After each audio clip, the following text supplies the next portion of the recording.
سلامونه او نیکی هیلې د کلم غږ چینل ته ښه راغلاست. تاسو د دوزخ څخه یو سړی ناول 5مه برخه اورئ. د دې ناول ژباړن خواجزی لیکوال او زه احساس یې تاسو ته وړاندې کوم.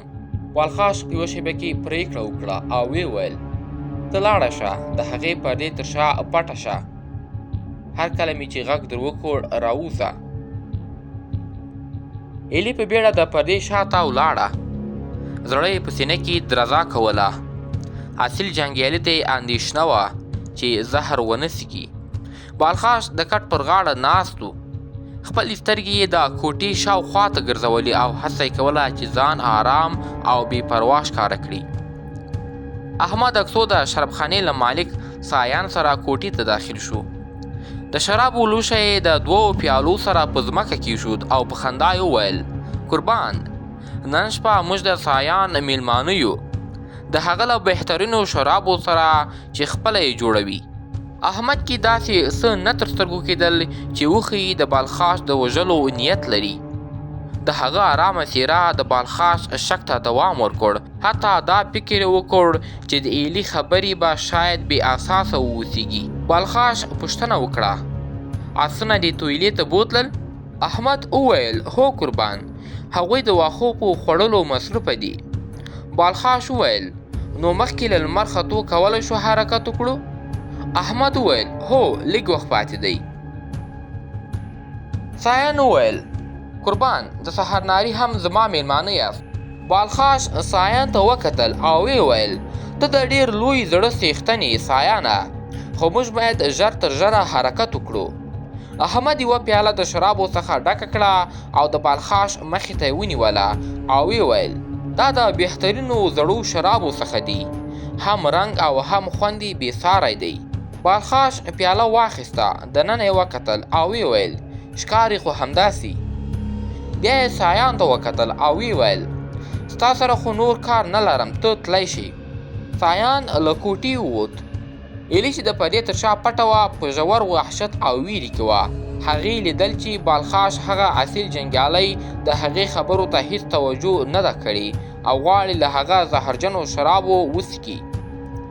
ایلي له ځانه سره وویل: که جام یې شونډو ته نږدې کړ، زه به د پردې له شا وروځم او هغه جام به یې له لاسه وغورځوم. افسوس به وي چې داسې جنګیالی مړ شي. بالخاش احمد ته وکتل او ویې ویل: خپله هم یو جام ډک کړه. بالخاش له ځانه سره فکر کاوه چې احمد که رښتیا هم شرابو کې زهر اچولی وي، نو ضرور به یوه پلمه پیدا کړي چې شراب اوبه نه څښي، او هماغه به د ده د نیولو لپاره یو ښه فرصت وي. احمد سر ښکته کړو او ویې ویل: قربان، زه دا جرأت نشم کولی چې خپل د قومندان په وړاندې شراب وڅښم. بالخاش په خندا وویل: خو زه دا اجازه درکوم، موږ په دنده کې یو، باید سره ملګري واوسو. احمد د شرابو لوښي ته ولاړ. 2مه پیاله یې ډکه کړه او ویې ویل: نو بخښنه غواړم ښاغلیه. بالخاش خپله پیاله پورته کړه او ویې ویل: د غیرخان او د اترار د واکمن د سلامتي لپاره یې څښو. هغه خپله پیاله شونډو ته نږدې کړه، خو له احمد څخه یې سترګې نه وې اړولې. منتظر و چې وګوري آیا احمد شراب څښي او که نه. احمد د شرابو پیاله خولې ته پورته کړه او تر وروستي څاڅکي پورې یې وڅښل او ویې ویل: دا زما د عمر تر ټولو بهترین شراب دی چې څښلي مې دي. بالخاش شکمن و، نه پوهېدو چې شراب وڅښي او که نه. هغه لیدلې وه چې احمد هم له هماغه شرابو څخه څښلي و او له ځانه سره یې وویل: ایلي ضرور غلطه شوې ده او د هغې خبرې بې اساسه دي. خو ایلي د پردې تر شا وه، پوهېده چې احمد ضرور یوه چالاکي کړې ده، ځکه چې دې په خپلو سترګو لیدلي و چې احمد یو څه په شرابو کې ګډول. احمد وویل: قربان، شراب مو وڅښئ، بېحده خواږه دي. بالخاش نور اړتیا نه لرله چې شک وکړي. هغه ډاډه و چې احمد د ده د وژلو کوم نیت نه درلود. هغه جام پورته کړ چې وڅښي، خو ناڅاپه ایلي د پردې له شا راووتله او د بالخاش لاس یې ونیو او په اندېښمن غږ یې وویل: دا شراب زهرجن دي، مه یې څښه. یو درنده او ناراحت کوونکې چوپتیا په کوټه کې خپره شوه. احمد وارخطا شو.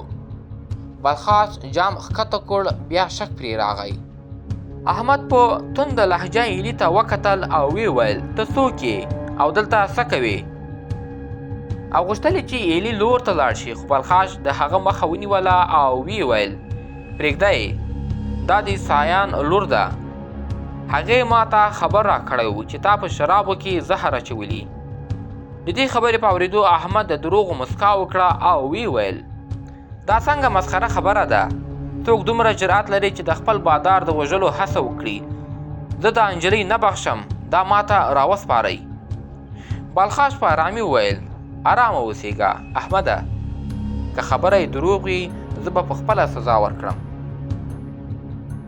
بیا یې ایلي ته وکتل او ویې ویل ته غلطه یې، احمد زما ملګری دی او دا خپله له همدې شرابو څښلي دي. ایلي په ویرې سره احمد ته وکتل، بیا یې بلخاش ته پام شو او ویې ویل کیدای شي زهر یې مخکې ستا په جام کې اچولي، ازمایل یې اسانه دي، همدا جام ورکړه چې دی وڅښي. بلخاش وخندل او ویې ویل بد نظر نه ده احمده، ته څه وایې؟ احمد څو رنګ وپرېدو، خوله یې وچه شوه او ویې ویل تاسو په خپله ولیدل چې ما له همدغه شرابو وڅښل. بلخاش وویل زه پوهېږم، خو زه غواړم دا جام هم وڅښې تر څو ایلي پوه شي چې ته ما ته د ضرر رسولو نیت نه لرې. احمد څو ناڅاپه ساه بنده شوه، احساس یې وکړ چې مرګ ورته نږدې دی. د هغه د څېرې رنګ تغییر وکړ، بدن یې ولړزېدی او سترګې یې د شرابو جام ته شخې شوې. بلخاش احساس وکړ چې د جام دننه شراب له هغه بوتل سره فرق لري. احمد چې پوه شو ژوند یې په خطر کې دی، جام یې په لړزېدلي لاس واخیست. څو شېبې فکر وکړ، شاید غوښتل یې یوه نقشه وباسي تر څو هم ځان د دې حالت څخه وژغوري او هم بلخاش له منځه یوسي.